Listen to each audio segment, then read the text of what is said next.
My dad didn't even warm up his voice before dropping the bomb. No sigh, no throat clear, no warning shot. He just slid a shiny folder across the dining table like he was closing a deal, looked straight at my sister Lena, and said her name the way people say congratulations at a graduation party. She'd been home for 1 week. I'd been holding my parents' entire world together for nearly a decade. My mom's little approving nod felt like a door slamming shut.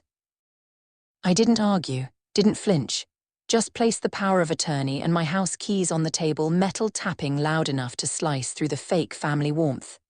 They thought I was backing down. They had no clue I was bowing out. When Lena opened the letter I left for her later, she didn't even finish it. She didn't need to. See, I grew up in long hallways that smelled like disinfectant and lavender air freshener, the retirement facility my parents ran. Dad strutted through those halls like the mayor, greeting everyone by name. I followed behind like some mini assistant, pushing a wheelchair way too heavy for me. He'd toss a smile over his shoulder and say, "Careful, Kara," then go right back to impressing whatever adult he wanted validation from. Lena, she didn't follow anybody. She floated, dresses swaying, curls bouncing, laughter so pretty it attracted attention like magnets. Mom took pictures of her like she was her personal Pinterest board and captioned every post like Lena's future was a prophecy. I was usually in the blurred background holding a clipboard or cleaning up something no one else noticed. Even as kids, the dynamic was set in stone. Lena got spotlight. I got responsibility. She got tutors when school stressed her out. I brought home straight A's and Dad didn't even look up from his laptop. Expected. Her 15th birthday had sparklers, balloons, cousins, drama, the whole thing. My 16th. A crooked grocery store cake left on the counter with my work uniform on top. I had to head to an evening shift right after blowing out a single lopsided candle, not because they needed the help. Because the mortgage did. I didn't hate Lena, she didn't write the rules. My parents did. So I learned real early. Wanting anything from them just made me an inconvenience. And inconvenient kids get invisible real fast. I became the fix-it daughter, the reliable one, the one who solved problems quietly, the one who made the machine run so smoothly no one noticed the person behind the gears. By adulthood, Lena was living her creative media life in the city while I dealt with all the real-world disasters. My parents' illnesses, business debt, staffing shortages, state inspections, everything. When things burned down, guess who they called? Me. Every time.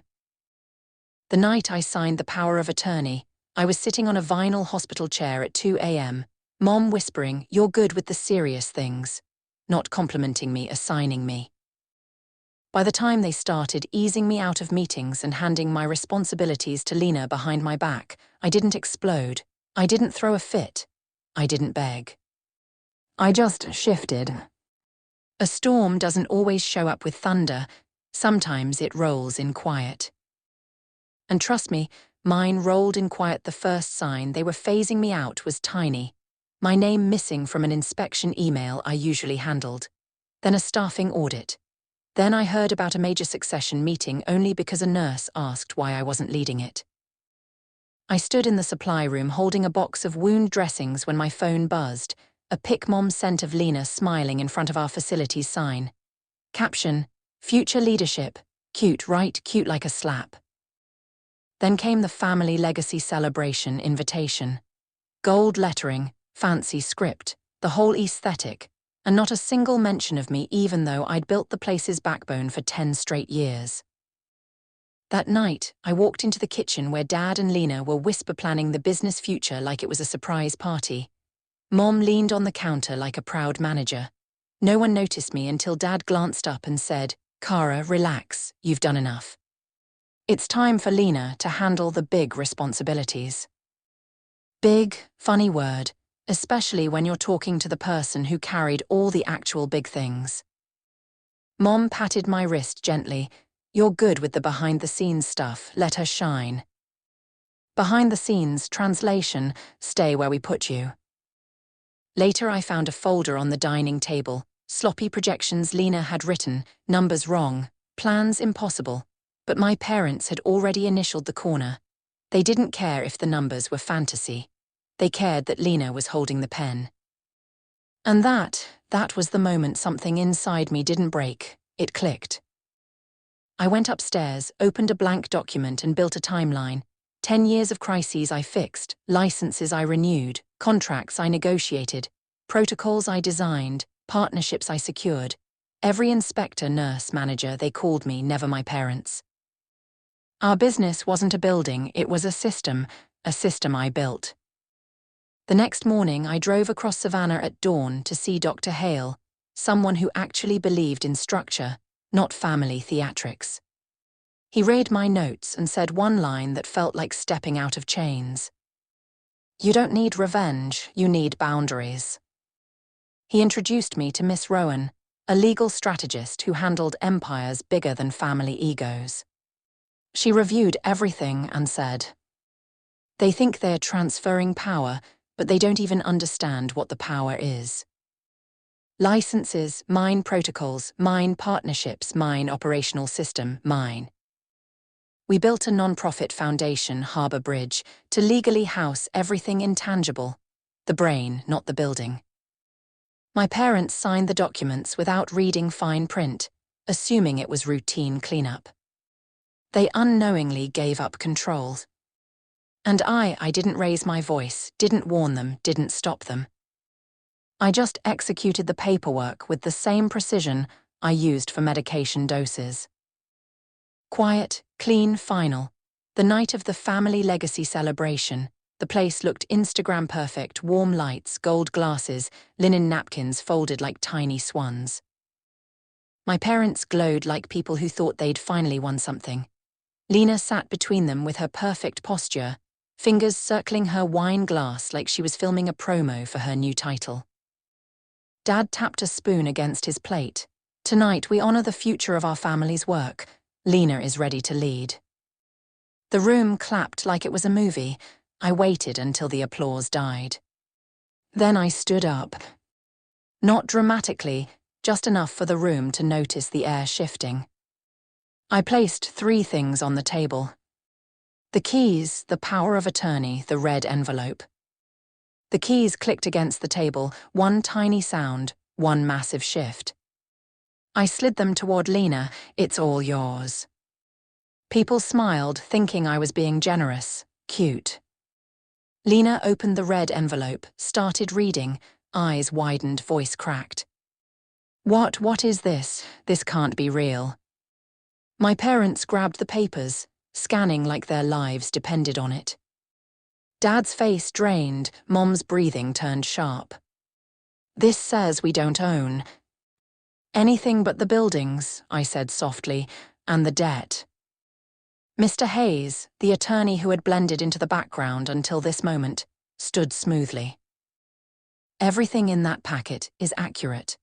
Miss Hart legally transferred all intellectual property and operational authority to Harbour Bridge Foundation during her POA period."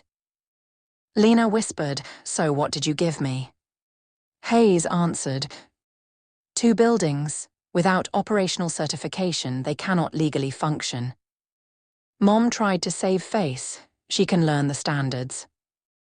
Hayes lifted the file. "If any core procedure drops even slightly below Miss Hart's protocol, Harbour can revoke the license within 60 days. Dad whispered, defeated, "So we have nothing." No one answered, because the truth was sitting on the table in red ink. They valued appearance, I valued structure. Only one of those survives reality. I walked out of the celebration quietly. No yelling, no dramatic exit, no mic drop.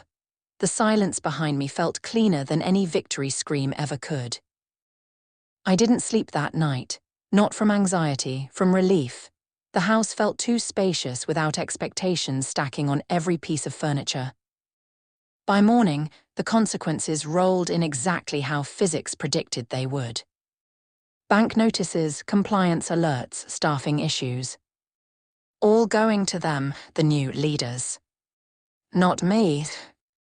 I drove to my center, the real operational heart. Volunteers were setting up morning activities. Someone tuned a piano. A resident waved at me through the hallway window. Life felt normal, peacefully normal. My office was small, humble, sunlit, nothing fancy but everything true. I set my keys down, exhaled for what felt like the first time in 10 years. A week later, I saw my parents in a Medicaid waiting lobby, heads down, hands clasped, looking smaller than I'd ever seen them. They didn't see me walk by. And I didn't stop, not from spite, from closure.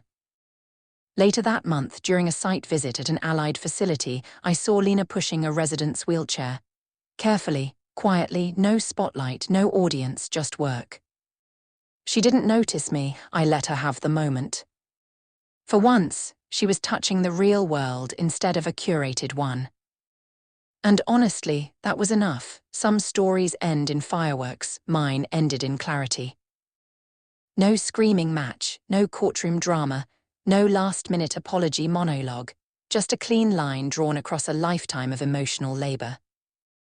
I realized something simple: freedom doesn't always feel loud. Sometimes it feels like nothing, and that nothing is peace. I stopped being the person who held everything together, stopped being the backup generator, stopped being the person they only saw when things were burning. I stepped aside without looking back. And the world didn't fall apart, just my old role did. For the first time, I wasn't responsible for fixing anyone. I wasn't the invisible daughter or the crisis manager. I wasn't scaffolding. I was just me, someone with a life that could finally breathe. Families break loudly, boundaries settle quietly, and that quiet is a whole new chapter.